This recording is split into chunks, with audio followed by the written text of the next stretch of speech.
No coração da terra de Uz, uma região próspera e fértil, onde as caravanas de mercadores cruzavam as vastas planícies e os rebanhos pastavam em abundância, vivia um homem de nome Jó. Sua fama se estendia por todas as terras do Oriente, não apenas por sua imensa riqueza, que o tornava o mais abastado de todos os homens daquela região, mas, sobretudo, por sua conduta irrepreensível. Jó era um homem íntegro, reto em seus caminhos, que temia a Deus acima de tudo e se desviava de qualquer forma de mal. Sua vida era um testemunho vivo de retidão, devoção e uma profunda conexão com o Criador. Possuía um rebanho colossal, 7.000 ovelhas, cujos balidos enchiam os vales, 3.000 camelos, que transportavam suas riquezas por longas distâncias, 500 juntas de bois, que lavravam suas terras férteis, e 500 jumentas, que serviam de transporte e carga. Além disso, uma vasta quantidade de servos trabalhava em suas propriedades, garantindo a prosperidade de seus empreendimentos. Ao nascer do sol, Jó se ajoelha diante de um altar de pedras, enquanto fumaça sobe dos sacrifícios. Ele ora com reverência pelos filhos. Era, sem sombra de dúvida, o mais abastado e respeitado de todos os homens daquela região, um verdadeiro patriarca. Sua família era a coroa de sua prosperidade e a alegria de seu coração. 7 filhos e 3 filhas, todos crescidos e vivendo em harmonia, desfrutando da vida e da companhia uns dos outros. Jó, com o coração de um pai amoroso e vigilante, preocupava-se constantemente com a pureza espiritual de seus filhos. Após cada ciclo de festas e banquetes que eles promoviam em suas casas, Jó se levantava de madrugada para santificá-los, oferecendo holocaustos por cada um, pois pensava: talvez meus filhos tenham pecado e amaldiçoado a Deus em seus corações. Essa rotina de piedade, intercessão e cuidado paternal demonstrava a profundidade de sua fé e seu temor reverente ao Senhor. Um homem que não apenas vivia em retidão, mas também zelava pela retidão de sua descendência. Contudo, a história de Jó transcende a mera descrição de uma vida abençoada e próspera. Ela mergulha nas profundezas da natureza da fé, da soberania inquestionável de Deus e da capacidade humana de suportar o sofrimento mais excruciante e incompreensível. Um dia, um evento de proporções cósmicas, invisível aos olhos humanos, ocorreu nos reinos celestiais. Os filhos de Deus, seres angelicais que servem ao Altíssimo, apresentaram-se perante o Senhor, e entre eles, com sua presença sombria e desafiadora, veio também Satanás, o acusador, o adversário. O Senhor, com sua voz que ecoa pela eternidade e que penetra os recônditos da alma, questionou a Satanás: de onde vens? E Satanás, com sua arrogância característica e seu olhar perscrutador, respondeu: de rodear a terra e passear por ela, indicando sua constante busca por falhas, fraquezas e oportunidades para acusar a humanidade diante de Deus. Então o Senhor, com um tom de desafio e uma confiança inabalável em seu servo, disse a Satanás: observaste o meu servo Jó? Porque ninguém há na terra semelhante a ele, homem íntegro e reto, temente a Deus e que se desvia do mal. A resposta de Satanás foi carregada de cinismo, malícia e uma insinuação perversa, revelando sua verdadeira intenção de desqualificar a fé de Jó. Porventura Jó teme a Deus debalde? Não o cercaste tu de bens a ele e a sua casa e a tudo quanto tem? A obra de suas mãos abençoaste e os seus bens se multiplicaram na terra. Mas estende a tua mão e toca-lhe em tudo quanto tem, e verás se não blasfema contra ti na tua face. A acusação era clara e direta. A fé de Jó, segundo Satanás, não era genuína, não era um amor incondicional, mas sim uma barganha, uma troca, condicionada às bênçãos materiais e a proteção divina que Deus lhe concedia. Era uma fé utilitária, não um amor puro e desinteressado. O Senhor, em sua infinita sabedoria, em seu plano insondável e para desmascarar a falsidade da acusação de Satanás, permitiu que seu servo fosse testado, que sua fé fosse provada no cadinho da adversidade. Contudo, impôs uma condição inegociável, um limite que Satanás não poderia ultrapassar, um sinal da soberania divina mesmo em meio à permissão do mal. Eis que tudo quanto tem está na tua mão. Somente contra a sua pessoa não estendas a tua mão. Com essa permissão, Satanás, exultante em sua maldade e ansioso por ver a queda do justo, retirou-se da presença do Senhor, pronto para desencadear sua fúria e provar sua tese perversa sobre a fragilidade da fé humana. E assim, a tempestade de calamidades começou a se abater sobre a vida de Jó, uma após a outra, em uma sucessão vertiginosa e implacável de perdas. Um dia, enquanto os filhos e filhas de Jó se banqueteavam na casa do irmão primogênito, desfrutando da alegria da juventude e da comunhão familiar, um mensageiro, pálido, ofegante e com os olhos arregalados de terror, chegou a Jó com notícias devastadoras. Os sabeus arremeteram contra os bois e as jumentas e os levaram, e aos servos mataram ao fio da espada, e só eu escapei para te trazer a nova. O coração de Jó apertou-se com a notícia da perda de seus bens e de seus servos. Mas mal havia o primeiro mensageiro terminado de falar, quando o outro, com a voz embargada pelo terror e o corpo tremendo, chegou. Fogo de Deus caiu do céu e queimou as ovelhas e os servos e os consumiu. E só eu escapei para te trazer a nova. A cada nova palavra, o peso da tragédia aumentava. A fortuna de Jó se desfazia em cinzas.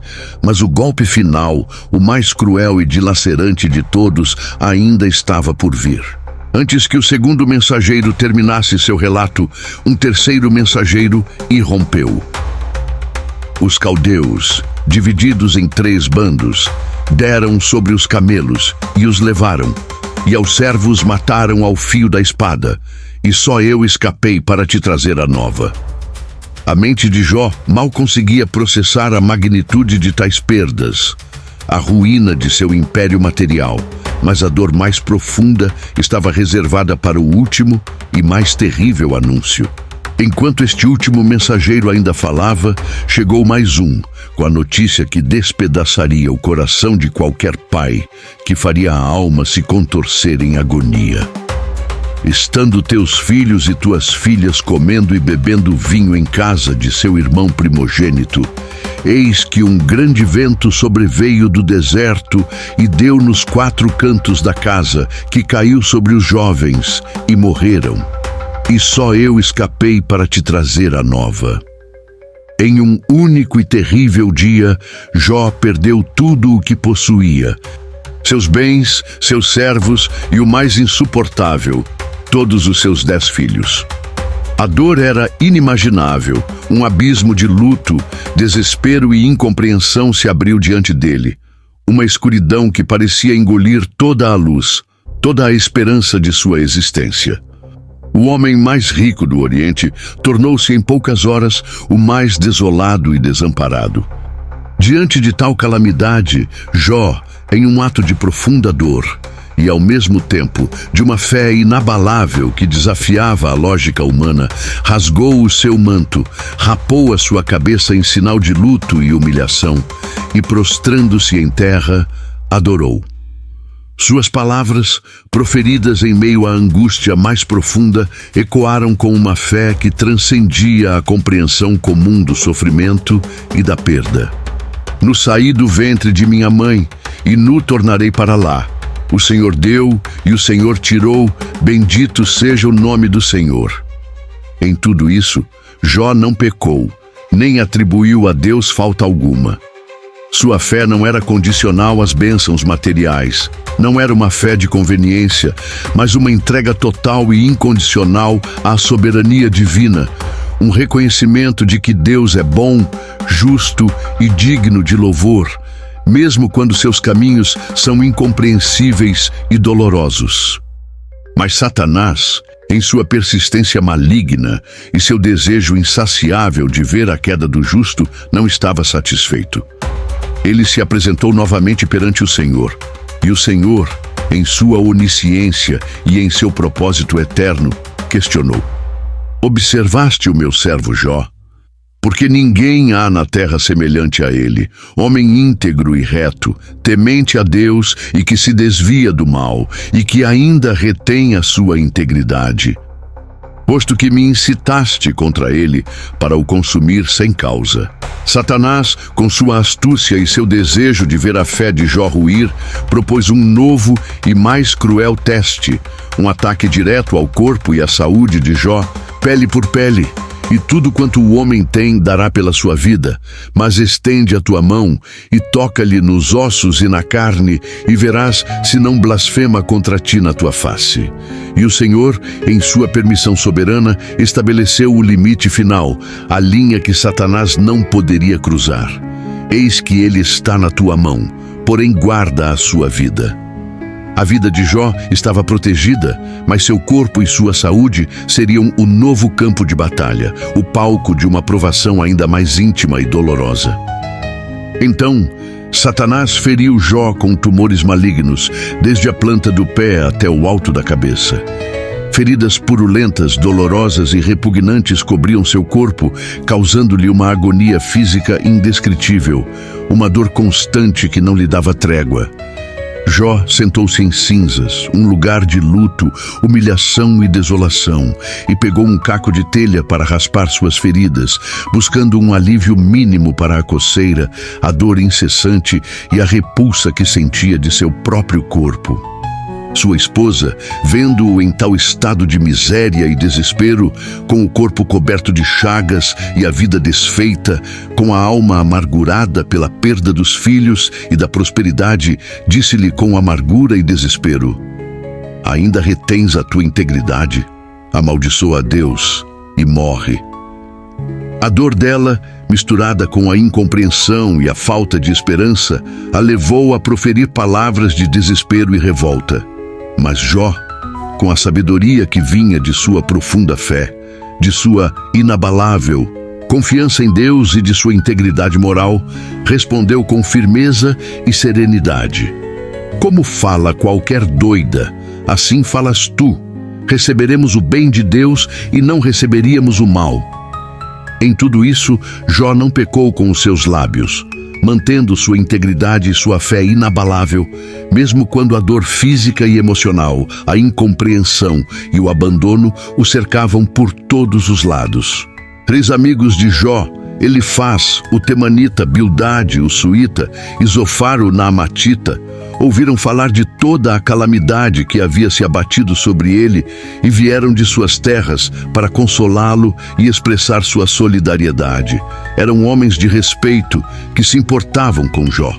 Ao vê-lo de longe, mal o reconheceram, tão desfigurado estava pela doença, pelo sofrimento e pela desolação. Levantaram a voz e choraram em alta voz. Rasgaram seus mantos em sinal de luto e desespero. Sentaram-se com ele no chão por 7 dias e 7 noites, em um silêncio respeitoso, pesado e carregado de angústia, pois viam que a sua dor era muito grande, tão avassaladora que as palavras pareciam insuficientes para expressá-la. O silêncio era carregado de angústia, perplexidade e uma impotência diante de tamanho sofrimento, uma tentativa de compartilhar o fardo da dor de Jó. Finalmente, Jó quebrou o silêncio, e suas primeiras palavras foram um lamento profundo, um grito de dor que ecoava a angústia de sua alma. Ele amaldiçoou o dia em que nasceu, expressou seu desejo de nunca ter existido, de ter permanecido no ventre de sua mãe ou de ter morrido ao nascer. Era um grito de angústia de uma alma dilacerada que ansiava pelo fim de seu tormento. Seus amigos, então, sentindo-se compelidos a falar, começaram a discursar, cada um à sua maneira, tentando explicar o sofrimento de Jó, baseando-se em suas próprias teologias e compreensões limitadas da justiça divina.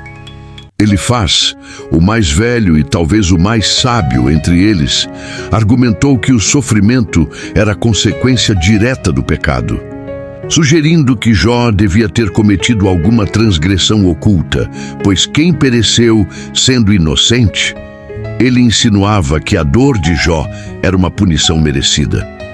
Bildade, mais incisivo e dogmático, insistiu na justiça divina, afirmando que Deus não perverteria o direito e que os filhos de Jó deviam ter pecado para merecer tal fim, e que Jó deveria buscar a Deus e se arrepender. Zofar, por sua vez, o mais impetuoso e impaciente, acusou Jó de arrogância e o exortou a se arrepender. Pois, se te converteres a Deus, serás edificado, sugerindo que Jó estava sendo teimoso em sua suposta inocência. Jó, porém, refutou veementemente seus argumentos, sentindo-se ainda mais isolado e incompreendido. Ele sabia em seu coração que não havia pecado de forma a merecer tal castigo. Ele clamava por justiça, desejava que Deus lhe respondesse, que explicasse o porquê de tanto sofrimento. Ele questionava a lógica simplista de seus amigos, que tentavam encaixar a complexidade da dor humana em suas fórmulas de causa e efeito, sem considerar a profundidade de sua própria integridade. Jó, em sua angústia, não compreendia os desígnios de Deus, mas sua fé, embora abalada pelas circunstâncias e pelas acusações injustas, não se quebrava.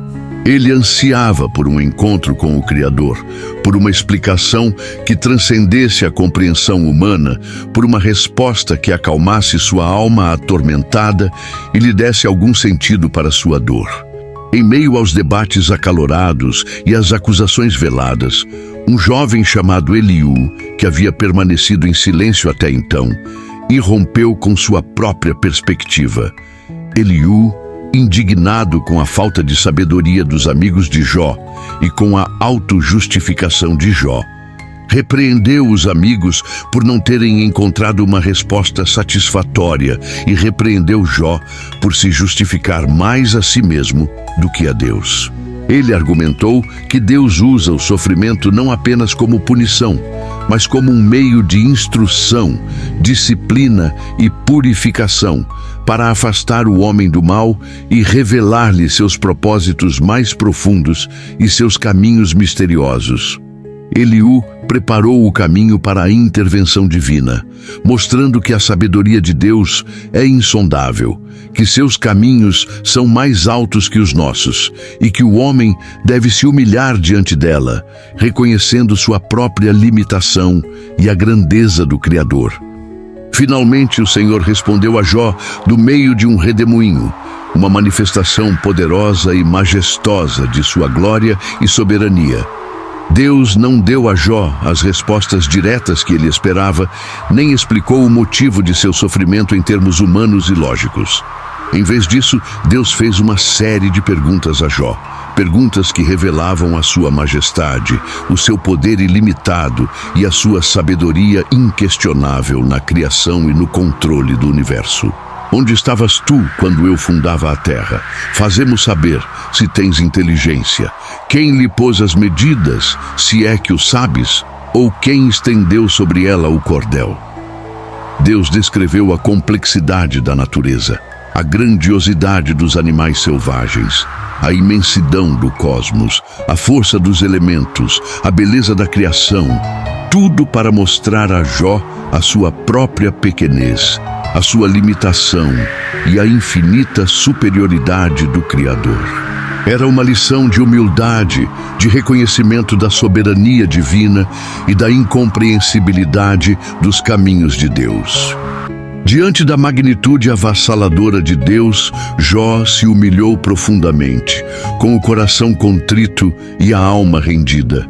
Por isso me abomino e me arrependo no pó e na cinza. Ele reconheceu a sua pequenez, a sua ignorância e a sua presunção em questionar os caminhos do Todo-Poderoso.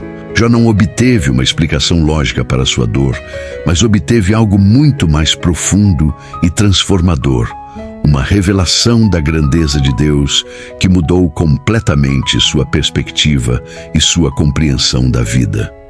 Ele compreendeu que a fé não é baseada na compreensão total de todos os porquês, mas na confiança inabalável em um Deus que é bom, justo, soberano e amoroso, mesmo quando seus caminhos são misteriosos e seus propósitos estão além da compreensão humana. A verdadeira fé não exige respostas para todas as perguntas, mas confia na bondade e na fidelidade do provedor, mesmo em meio à escuridão. Após a humilhação e o arrependimento de Jó, o Senhor repreendeu os amigos de Jó por não terem falado o que era reto a respeito dele, como o seu servo Jó. Deus instruiu-os a oferecer um holocausto e pediu a Jó que orasse por eles, pois ele aceitaria a oração de Jó e os perdoaria por suas palavras insensatas. E assim, Jó, em um ato de perdão, misericórdia e amor que transcende a mágoa e a injustiça, orou por seus amigos, mesmo depois de terem proferido palavras tão duras e injustas contra ele. Esse ato de intercessão de Jó por aqueles que o haviam julgado mal, foi um testemunho poderoso de sua fé restaurada, de seu coração transformado e de sua capacidade de amar mesmo em meio à dor. E o Senhor virou o cativeiro de Jó quando orava pelos seus amigos, e o Senhor deu a Jó o dobro de tudo o que antes possuíra. Jó foi curado de suas feridas, sua saúde foi restaurada e seus irmãos, irmãs e todos os que o haviam conhecido antes vieram visitá-lo, consolando-o e dando-lhe presentes, reconhecendo a bênção de Deus sobre sua vida. O Senhor abençoou o final da vida de Jó mais do que o seu princípio. Ele teve 14.000 ovelhas, 6.000 camelos, 1.000 juntas de bois e 1.000 jumentas, o dobro de tudo o que havia perdido, uma demonstração da generosidade e da fidelidade de Deus. E teve mais 7 filhos e 3 filhas, e deu-lhes os nomes de Gemima, que significa pomba, simbolizando a paz e a pureza, Quesia, que significa cássia, uma especiaria aromática, representando a fragrância e a beleza, e Queren-Apuk, que significa chifre de maquiagem, sugerindo beleza e graça.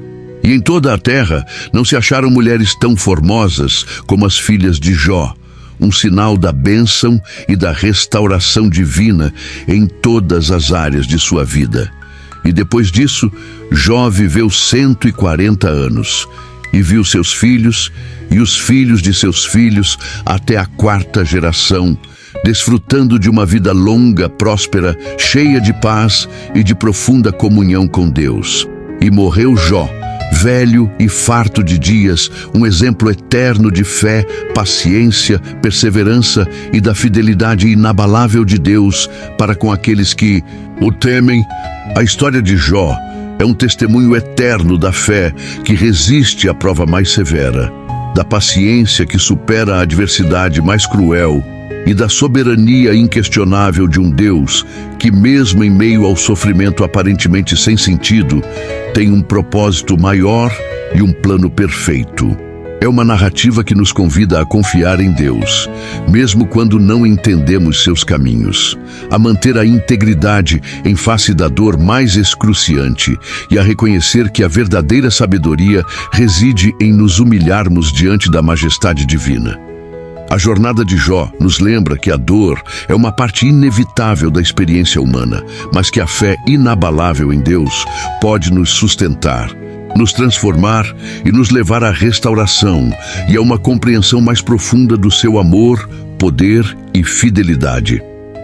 É uma história de esperança que transcende o tempo, de redenção que supera a tragédia e da certeza de que, no final, a justiça prevalecerá e a fé será recompensada abundantemente, não apenas com bens materiais, mas com uma paz e uma compreensão que superam todo o entendimento.